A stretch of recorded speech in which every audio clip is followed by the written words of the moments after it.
Hey guys, Ariane here. Most of us know that most of the world's millionaires invest in real estate. So I'm doing this series of how to invest in real estate with $1,000, $10,000, and $100,000 so you can start investing in real estate as well.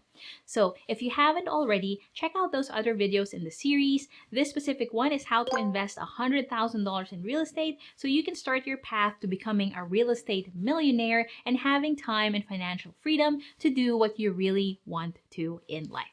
So by the time you get to this video, ideally you already have a safety net. This is 6 months of your needs expenses, which is in a separate bank account that's separate to this $100,000. This is an investment in your peace of mind and confidence to start investing. I highly recommend it. It was probably one of my best investments in the early stages of my investing career because it helped me make decisions out of a position of power instead of a position of fear.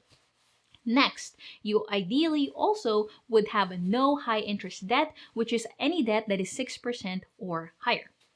All right, so now we're going to go through the ways to invest in real estate in no particular order, and I'm going to try to add my own insight based on my own experience of having 1,400 rental units and having an active flipping and wholesaling business that does 100+ deals a year. So make sure you watch the entire video so you get a holistic picture of investing in real estate. All right, number one, investing in real estate syndications or funds. This is my favorite way to invest in real estate because number one, it's the most passive of the options. That way I can focus on what I love doing and what I'm best at, right? So a lot of times I have a separate active business that I'm focused 100% on, and I like being able to put all of my extra money into a passive investment that's actually passive. So if you think about, oh, well, rentals are passive. Well, like if you own like one rental or 10 rentals, like 10 single family homes, it's not actually that passive. There's kind of a lot of management involved because there's just not a lot of economies of scale. But in a real estate syndication, let me explain what it actually is, right? So a syndication, this is where a group of active investors, usually called the general partnership, they get a property under contract and do all the work involved in buying and running the deal, right? So typically they get a large apartment complex under contract, 100+ units or more. They do all the heavy lifting. They spend months and months finding the deal, doing due diligence, and then managing the deal for years and years. And they partner with passive investors called limited partners who get a return on their investment for investing money into the deal. So I love it because you get a lot of great benefits. One of the things I love are the tax benefits. So even if you're a limited partner, you actually still get the tax benefits of owning real estate, which is depreciation. Right now we have bonus depreciation, which is amazing. And then you also get the capital gains tax on the sale proceeds instead of the ordinary income tax when you're, like getting other active income. The returns, the cash on cash returns can range from 6 to 10% from the cash flow. And then depending on the structure of the syndication or fund, the total annualized return, including the sale proceeds, can be 12 to 20%. That is pretty good, right? There are even some structures where you can stay in the deal after a refinance and you get all of your money back out, which means your cash on cash return is infinite. Like those are my favorite types of investments, and I'm actually also an active participant in this. Like I'm usually part of the general partnership on some deals, and the structure where I talk about where people get all of their money back out and still get part of the cash flow in the deal, which means they have an infinite cash on cash return. Those are my favorite structures. So sounds pretty awesome, right? And the other cool thing about syndications and funds is it's not just apartment complexes or multifamily properties that you can invest in. So you can invest in mobile home park syndications and funds. There's also you can invest in assisted living facilities, self-storage units. So there's just so many other things that someone else can be the expert at, right? So we're pretty good at investing in multifamily properties because we have 1,400 units, but I don't have any storage unit deals as the general partner. So I can invest in someone else who's done hundreds and thousands of self-storage units, and they can be the expert of their field, and I can leverage their time and their expertise by investing in that syndication and fund, and they can get me true passive income because I don't have to be involved, and they're happy too because they get a split of that passive income. So that's my personal favorite way to invest in real estate. Number 2, consider being a private lender or hard money lender. So what this is you find a house flipper, right?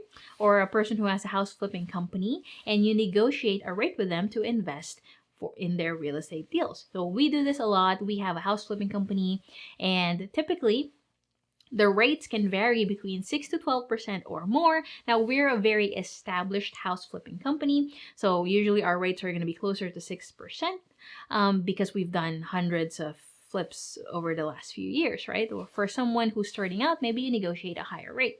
But all it is let's say there's a house 123 Main Street, we're buying it for $100,000, we're putting $30,000 in renovations. We find a private lender who wants to make money on you could do it out of our retirement account or just cash sitting in your bank account, right? We have a promissory note and mortgage, and then they fund the $130,000 we need. They get their interest that we negotiate, and we're happy because we can do the project, right? So that's what that is. Number 3, invest in yourself or your business. This is so important. I always recommend investing about 10% of your annual cash flow or annual income into education.